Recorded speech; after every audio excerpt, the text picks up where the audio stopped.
시간 우리 함께 하신 모든 성도 여러분들께서는 내 부모님, 그리고 시부모님, 그리고 장인 장모님을 생각하면 그저 행복한 사람 되시기를 진심으로 소원합니다.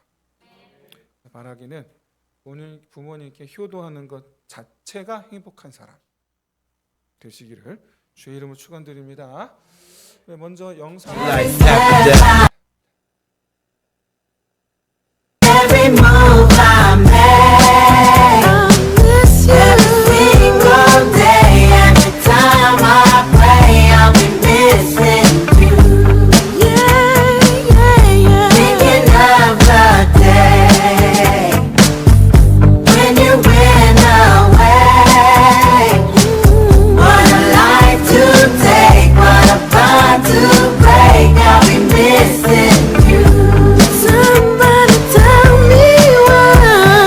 One that morning when this life is over, I know I'll see your face. Every night I pray, every step I take, every move I make.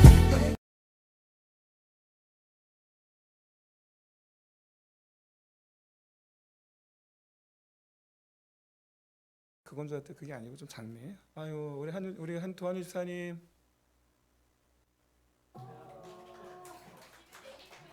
그래. 이뻐졌어요?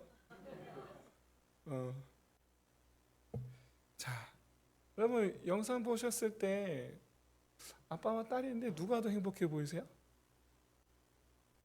누가 더 행복해 보이셨나요? 아빠. 딸은 안 행복한가? 둘 다죠, 둘 다 사실은. 둘 다 행복한 거죠. 왜냐? 주변 눈치 안 보고 공원이 됐든 길거리가 됐든 학교 앞이 되었든 하여간 이 서로 아빠하고 딸이 서로 같은 행동을 하는 데서 오는 그 동질감, 그게 이제 하나로 묶어주죠. 우린 이래서 아빠와 나 우린 하나야. 그렇게 말하는 것 같기도 하고, 그래서 우린 지금 행복해 라고 말하는 것 같기도 하고, 그렇죠? 여러분, 행복한 가정의 핵심은 함께하는 것입니다. 이견이 없죠. 함께하는 거예요. 좀 전에 본 영상처럼 함께 놀러가고, 함께 야구장, 축구장, 놀이터 함께 가고, 집안 청소 함께하고, 설거지 함께하고, 그런 함께하는 순간들이 정말 이제 소중한 거죠. 그런 것들이. 그렇다면 이를 위해서 우리가 한 가지 유념해야 될 것이 있습니다. 그게 뭐냐? 함께하려면 부모든지 자녀든지 희생하고 헌신해야 된다. 근데 그걸 결코 손해본다라고 생각하지 말고 행복으로 여길 수 있어야 한다라는 것입니다. 10년 전쯤인가 제가 어떤 광고를 봤는데, 이 광고도 여러분 직접 보여드리려고 제가 열심히 찾아봤는데 못 찾겠어요. 말로만 전달하려 합니다. 애들이 밖에서 놀다가 들어와서 휙휙 옷을 집어 던져요. 지저분한 옷을. 그러니까 왠지 지쳐 보이는 엄마가 딱 등장하는데 지친 얼굴로 애들이 아무렇게나 벗어놓은 옷을 세탁기 안에 넣습니다. 애들이 거실에서 막 뛰어다니는데 개도 뛰어다니는데, 개하고 애들은 행복하게 뛰어다녀요. 그런데 거실 바닥에는 장난감을 비롯해 오만 가지 쓰레기들이 여기저기 널려 있습니다. 그러면 엄마는 지친 얼굴로 거실을 청소합니다. 저녁에 되어 아빠가 들어왔어요. 근데 아빠는 그냥 방에 들어갑니다. 그리고 엄마는 차려놓은 밥상을 그냥 그저 이렇게 쳐다봅니다. 여러분, 이 광고에서 강조된 것이 뭐라고 생각하십니까? 지친 엄마인가요? 아니면 외로운 엄마인가요? 뭐가 강조되어 보이세요? 저는 행복의 반대가 외로움이 아닌가 생각해 봅니다. 그래서 효도는요, 부모님의 필요를 채워주는 게 아니고 부모님과 함께 해주는 것이라고 생각합니다. 여보, 올 겨울에는 아버님 집에 보일러 놔드려야 되겠어요. 그것도 효도긴 한데,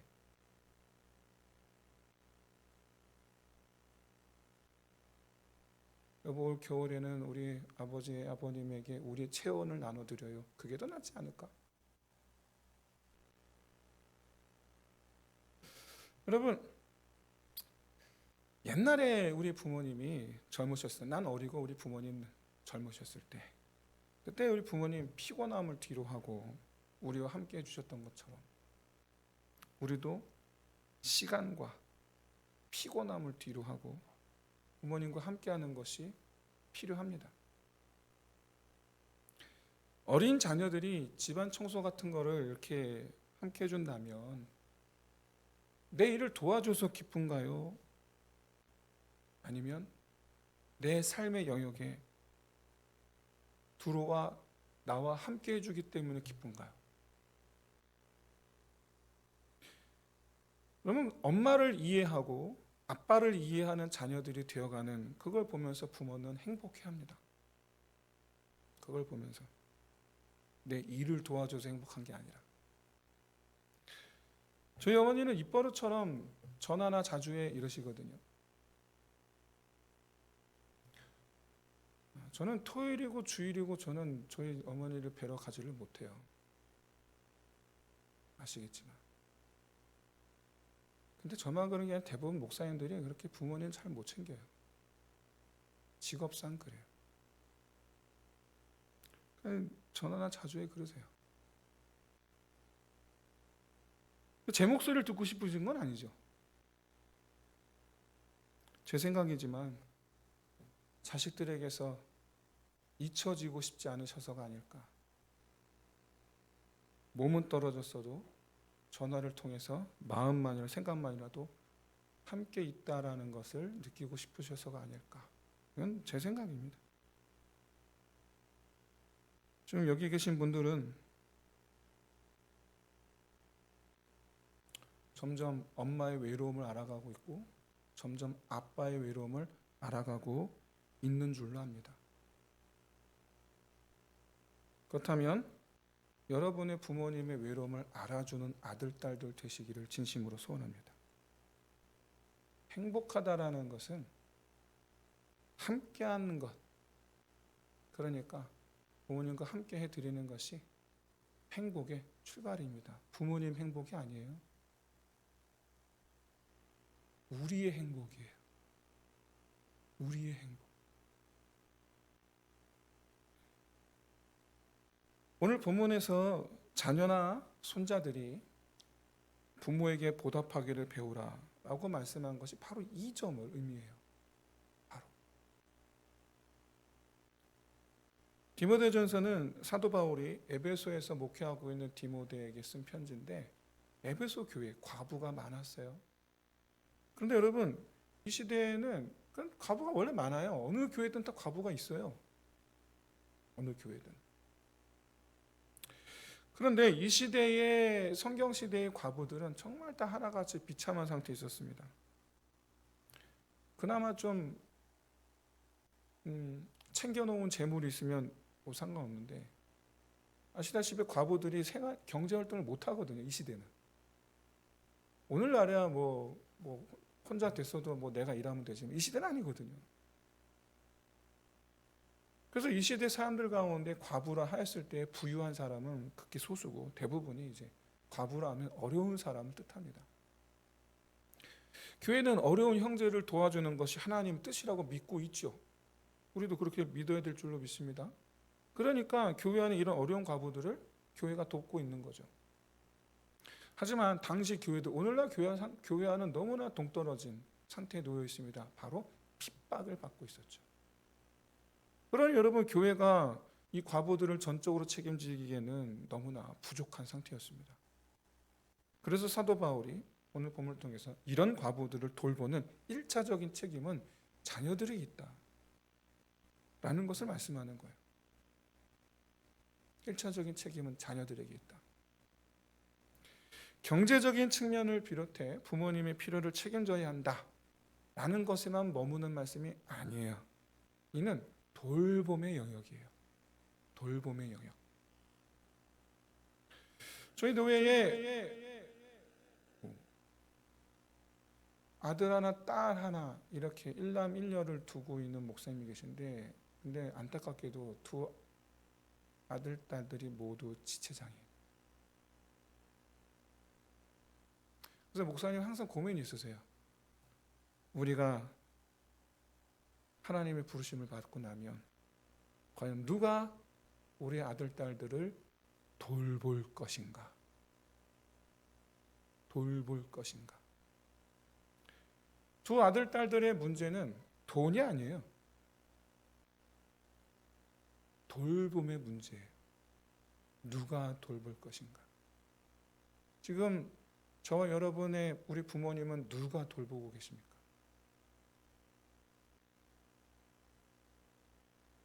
안타깝지만 저는 제가 돌보고 있지는 않습니다.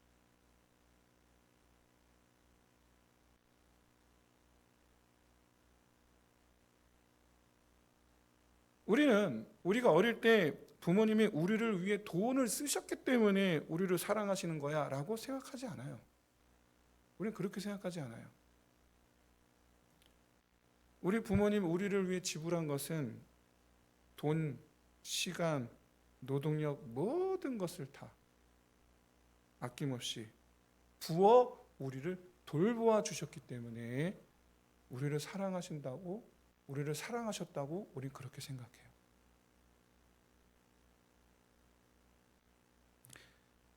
그 가운데 우리 기억에 남아있는 최고의 부모님, 어떤 부모님이냐? 함께 해주는 순간들. 유치원 발표회 때 와준 엄마, 아빠, 대학교 졸업식에 바쁜 회사 뒤로 하고 찾아와준 아빠, 최고의 아빠. 그래서 여러분, 다 늙으신 부모님들이 대부분 다 지난 날을 떠올리면 가장 후회하는 게 뭐예요? 라고 여쭤보면 내가 그때 젊을 때 우리 애들이 어릴 때 같이 못 놀아준 거 그게 참 후회가 돼. 그러세요. 그때 왜 그랬을까? 어린 손주들이랑 놀아주면서 너무 행복해 하신 거예요. 그런데 내 아들, 딸들이 어릴 때 나는 왜 그 행복을 누리지 못했을까요? 왜 그때 내 아들, 딸들과 내가 같이 행복을 누리지 못했을까요? 지금 난 이렇게 손주들이랑 놀아주는 게 너무 행복한데 그때는 왜 그랬을까?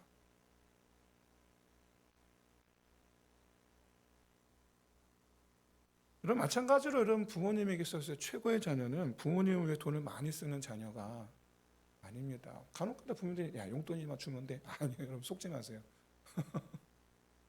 함께 해주는 걸 부모님이 포기하시고 그나마 돈이나 달라는 거예요. 속지 마세요. 그런 말씀이에요. 최고의 자녀는 부모님을 돌보는 자녀, 이를 위해서 함께 해주는 자녀. 여러분, 이 사실에 대해서 고인이 되신 우리 황수관 박사님을 잠깐 모시려고 합니다.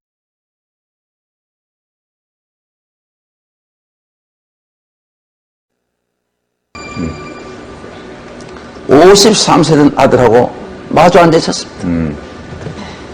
마침 창가에 까치 한 마리 나왔습니다. 아버지가 물었습니다. 얘야, 저게 뭐냐? 아버지, 까치예요. 그래 오냐? 고마워. 두 번째 또 물었습니다. 얘야, 저게 뭐냐? 금방 까치라 했잖아요. 오냐? 고맙다. 또 세 번째 또 이제부터 또 물었습니다. 여러분, 나이 많으면 여성 부부는 정신이 왔다 갔다 합니다. 얘야, 저게 뭐냐? 금방 까치라 했잖아요. 그것도 못 알아먹어요. 그 소리를 아버지는 너무너무 서러웠습니다. 너무너무 서러워서 방으로 들어갔습니다. 들어가서 옛날 일기장을 꺼내왔습니다. 그 일기장은 자기가 33살 때 일기장이었습니다. 밖에 나와서 제 아들보고 읽어보라 했습니다. 그 일기장에 이런 글귀가 써 있습니다. 3살짜리 내 아들과 마루에 마주 앉으셨다. 마침 창가에 까치가 날아왔다.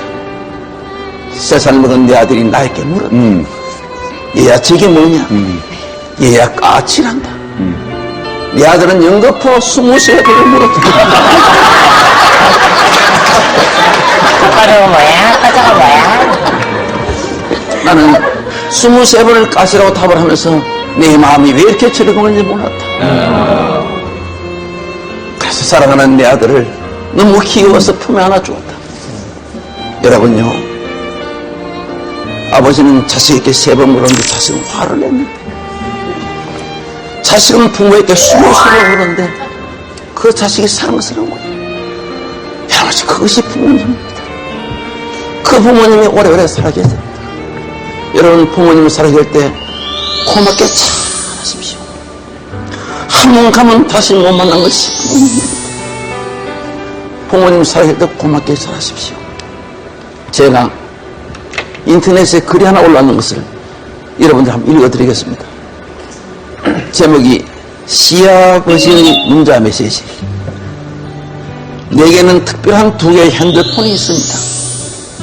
한 개는 내 것이고 다른 하나는 하늘나라에 계신 시어머니의 것입니다.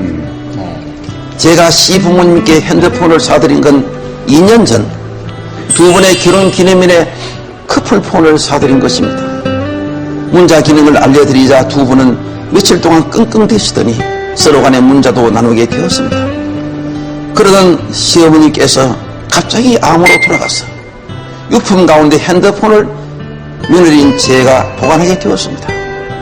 그리고 한 달 정도 지난 무렵 아버님이 아파트 경비 일을 보러 가신 후에 띵동 하고 어머니 핸드폰으로 문자 메시지가 들어왔습니다. 여보, 오늘 야간 줍니까? 저녁을 어머니랑 맛있게 드시고요. 순간 나는 놀랐습니다. 혹시 어머니 돌아가신 충격으로 아버님께서 치매 증상이 온 것이 아닌가 하는 불길함이 몰려왔습니다. 그날 밤 또 문자가 날아왔습니다. 여보, 추운데 이불 덮고 잘 자구려. 사랑해요. 남편과 나는 그 문자를 보고 눈물을 흘렸고 남편은 좀 더 지켜보자고 했습니다. 그날 저녁 우리 식구는 아버님이 사오신 동태로 매운탕을 끓인 후 소주 한 잔과 함께 아버님이 하시는 얘기를 묵묵히 들었습니다. 아직도 너희 어미가 문을 열고 들어온 것 같구나. 그냥 내 어머니랑 했던 대로 문자를 보낸 거란다. 답장이 안 오더라. 그제야 내 어머니가 돌아가신 것을 알았다. 너희 내외가 내가 이상해진 것인 줄 알고 내 눈치를 보며 아무 말 못했던 것도 다 안다. 미안하다 얘들아. 그날 이후 아버님은 어머니 핸드폰으로 다시 문자를 보내지 않았습니다. 하지만 요즘은 며느리인 제게 문자를 보내십니다. 지금 나도 아버님께 문자를 보냅니다. 아버님, 빨래하려고 하는데 아버님 속은 어디에 숨겨두었어요? 이상입니다.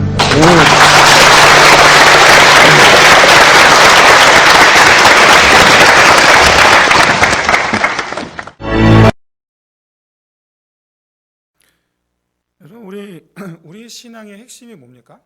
우리 신앙의 핵심은 하나님께서 나를 돌보신다는 거예요.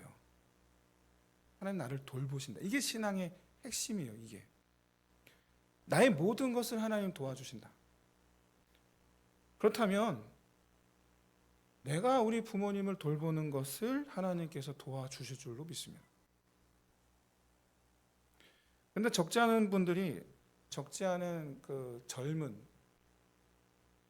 분들이 자기를 위했던 그 부모님의 지난 헌신은 당연시 여기면서 부모님을 위한 자기의 헌신은 선택이라고 생각하는 분들이 많아요. 왜? 변명, 누가 들어봐도 합리적이에요. 되게 합리적이에요. 일단 부모님과 수십 킬로미터 내지 100수십 킬로미터 거리를 떨어져 살아요. 어떻게 자주 찾아뵙니까? 말이 안 되잖아요. 그리고 지금은 아직은 내가 젊어요. 그러다 보니까 월급이 빠듯해. 내 자식 먹여 살리는 것도 힘들어. 그리고 아직은 회사에서 말단이거든요. 바빠요. 일단 얼마나 바쁜지 내 애들하고 놀아줄 시간도 없어요. 하물며 부모님이랴. 하물며. 여러분, 시간 없어요. 돈 없어요. 거리는 멀어요. 이 세 가지만 딱 들어봐도 부모님 돌본다라는 건 그냥 언감생심. 내가 어쩌지 못하는 영역이 맞습니다. 근데 이걸 믿음의 영역에서 한번 생각해 봅시다. 만약에 내가 회사 일이라고 했을 때 믿음의 사람이라고 한다면, 내게 주어진 내 능력 밖의 일이라고 한다면, 우린 그때부터 그 일을 하나님께 맡기고 기도하며 그냥 주어진 일 그냥 단지 최선을 다할 거예요. 결과는 하나님께 맡기고. 그러면 기가 막히게 하나님께서 지혜도 주시고 또 길을 열어 주시며 또 기회를 또 주시고 또 사람을 통해 역사하시면서 끝내 하나님께서 내 능력 밖의 그 일을 하나님께서 이루어 가시는 것을 우리는 봅니다. 그런 믿음의 영역 안에서 믿음의 기적을 체험하는 저와 여러분 되시기를 주의 이름으로 축원드립니다. 중요한 건 이거죠. 나 아무것도 안 했습니까? 했죠. 내 능력 밖의 일인데 포기하지 않았어요. 될 줄로 믿고 포기를 안 한 건 아니에요. 그냥 결과는 맡기고 가야 하니까 갔을 뿐이에요. 기도하면서. 그랬더니 하나님의 도우심으로, 하나님의 역사하심으로 이루어내죠. 이게 믿음의 영역의 사람들이 체험하는, 나는 연약하나 하나님의 돌보심을 체험하는 사람들의 간증이에요. 효도, 내가 어쩌지 못한 영역이 맞아요. 부정할 수는 없어요. 맞아요. 하지만 부모님을 돌보는 것에 대하여 하나님께서 내게 자녀를 맡기신 것처럼 이제 내게 부모님 돌봄을 맡겨주셨다라는 것을 받아들이시기를 소원합니다. 저는 연세가 많으신 권사님들이, 우리 교회 권사님들 아니에요. 제가 다른 게 있을 때예요. 우리 연세가 많으신 권사님들이 자식들에게 폐 끼치지 않고 빨리 천국 갔으면 좋겠다라는 말씀을 하시는 것을 종종 들었습니다. 그런데 그런 얘기를 들을 때마다 정말 어쩔 수 없이 한 가지 사실을 알 수밖에 없었어요. 그게 뭐냐? 자녀들이 충분히 그런 말씀하시는 권사님을 충분히 돌보고 있지 않더라는 사실이에요.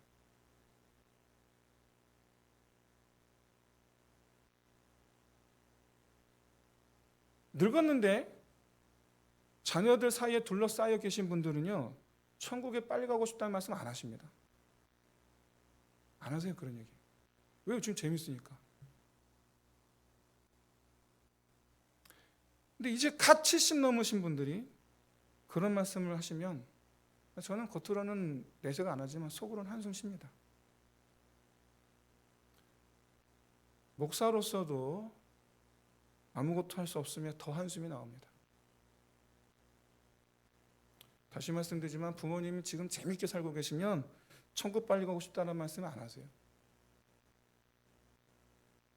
그런 말씀을 자주 하시는 분이라면 여러분, 부모님의, 우리 어머니 아버지 신앙이 좋아서가 아니에요. 재미가 없어서예요. 외로워서예요. 나 스스로 한계를 정하고 부모님 대하지 말고, 난 여기까지야. 한계를 정하고 부모님 대하지 말고 신앙으로 그 한계를 극복해낼 수 있는 저 여러분 되시기를 진심으로 소원합니다. 부모를 공경하라, 이거 10계명이에요. 계명이에요, 계명. 왜요? 신앙의 영역 안에서 극복해내라는 뜻이거든요. 그게 나를 믿고 하라는 거거든요. 그게 이 하나님의 말씀을 이루어내는 믿음의 영역 안에서 이 말씀을, 이 명령을 이루어내는 저 여러분 되시기를 주의 이름으로 축원드립니다. 여러분, 효도가 하나님께서 받으실 만한 것이다 라는 오늘 본문 말씀의 후반의 이 말씀, 하나님께서 받으시는 것이다 라고 표현했어요. 이게 무슨 뜻이냐면 재물처럼 받으시겠다라는 뜻이에요. 효도를. 그러니까 그리스도인들이 부모님에게 효도하는 것은 부모님을 사랑해서라기보다는 하나님께 드리는 제물로서 효도를 해야 된다는 얘기예요. 개념이 좀 다르죠. 기본적으로 여러분, 제물이라는 것은 우리의 헌신을 상징합니다. 오늘날에는 제물이 이제 헌금 아닙니까? 헌금 낸다라는 거 여러분 대단한 헌신이에요. 그거 정말 큰 헌신이에요. 11조. 어떤 분이 이렇게 얘기를 제가 들었어요. 국가에도 안 내는 세금을 교회에다 따박따박 낸다고. 아니 뭐 이렇게 세금으로 내지 마세요.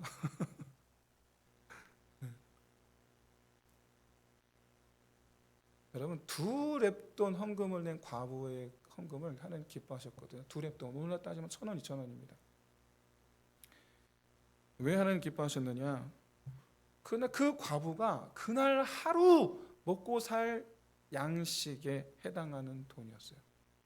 그러니까 그 돈 헌금하면 그날은 종일토록 굶어야 돼. 근데 그걸 주님께서 기뻐 받으셨다라는 거예요.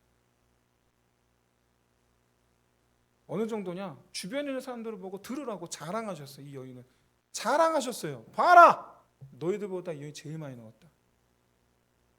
너희도 이 여인처럼 해라. 그런 얘기죠. 그러니까 전 재산 내라는 얘기인가요? 그 뜻인가요? 그런 게 아니잖아요. 자기를 희생하여 하나님을 섬기는 마음, 그걸 본받으라는 거예요. 왜요? 하나님 우리를 위하여 희생하셨잖아요. 하나님 우리를 위해서 희생하시는데 왜 우리는 하나님을 위해서 희생을 안 합니까?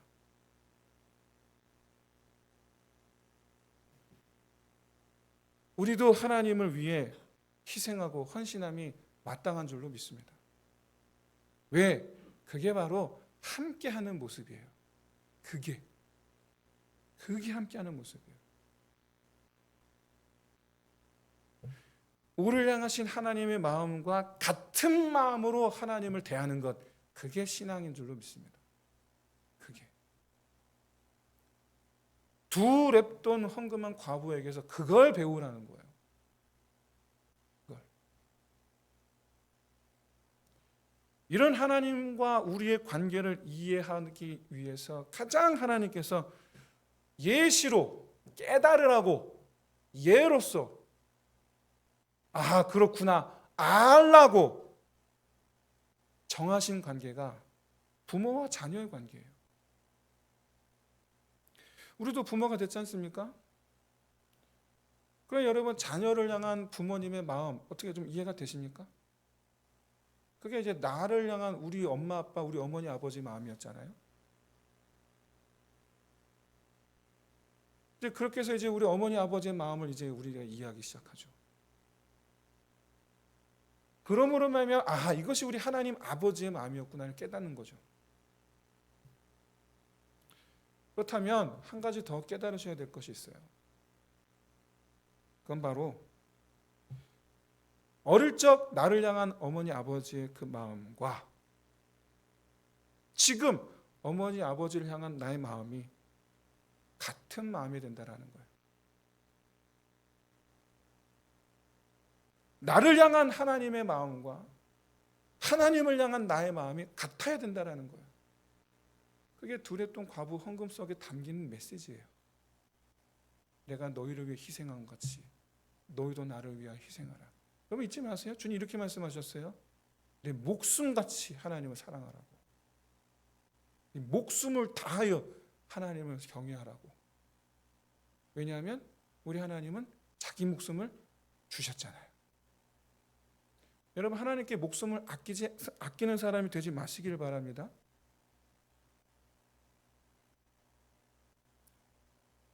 그렇다면 뭐 11조쯤이야 뭐. 사랑하는 성도 여러분, 부모님이 내게 행하신 그 일을 부모님에게 내가 이제는 하고 같은 마음이 되니까 하나님께서 내게 행하신 그것, 내가 하나님을 위해서 하는 것, 이렇게 여러분 헌신과 희생하기를 하나님 믿는 믿음으로 제한하지 말고 행하는 사람 되시기를 진심으로 소원합니다. 우리가 부모님을 돌보고 하는 이런 효를 행하는 근간이 믿음이죠. 믿음이요. 우리는 믿음이어야 돼요. 믿지 않는 사람은 부모님을 사랑하는 마음 이렇게 말하는데 우리는 아니에요. 부모님께 효도하는 우리의 근간은 믿음이에요. 그래서 하나님께서 기뻐 받으신다는 거예요. 그래서 사랑하는 성도 여러분, 이번 한 주 매일 아침 부모님께 전화 드려 보시기를 소원합니다. 그래서 하나님의 마음을 더욱 잘 알게 되고 하나님과 같은 마음으로 더욱 하나님을 섬기는 그런 하나님의 사랑하는 자녀들이 되시기를 주의 이름으로 축원드립니다. 나를 향한 부모님의 마음과 부모님을 향한 나의 마음이 같아지고 나를 향한 하나님의 마음과 나를 향한 하나님을 향한 나의 마음이 같아지는, 여기 여러분 내 부모님에게만 한정 짓지 마세요. 내 부모님에게만. 시부모님도 마찬가지예요. 그리고 장인 장모님에 대해서도 마찬가지예요. 혹시 이 사실 알고 계십니까? 우리 어머니 아버지는요, 저 어릴 때 저한테 욕을 하셨어요. 그럼 장인 장모님이 나한테 욕하시면 안 되나요?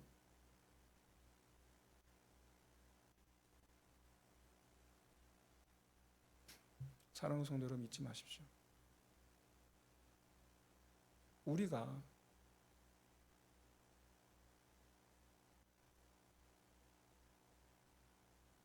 저 길거리에 나아가 저들이 생명 얻기를 바라는 마음으로 복음을 전합니다. 알지도 못하는 영혼들의 마음을 품기 위해서 복음을 전합니다. 알지도 못하는 영혼들을 품으려고. 근데 여러분, 내 남편을 낳아준 부모님의 영혼을 못 품으시면 안 되잖아요. 내 아내를 낳아준 내 아내의 부모님을 못 품어주면 안 되잖아요. 알지도 못하는 사람들의 영혼을 품겠다고 한다면 장인 장모님의 영혼을, 시부모님의 영혼을 품는 자 되시기를 진심으로 소원합니다. 그게 내 부모님만 생각하시면 안 되는 거예요. 우리가 하나님께서 기뻐하시는 사람 다 되시기를 주의 이름으로 축원드립니다. 사랑은 언제나 오래 참고 사랑은 언제나 온유하며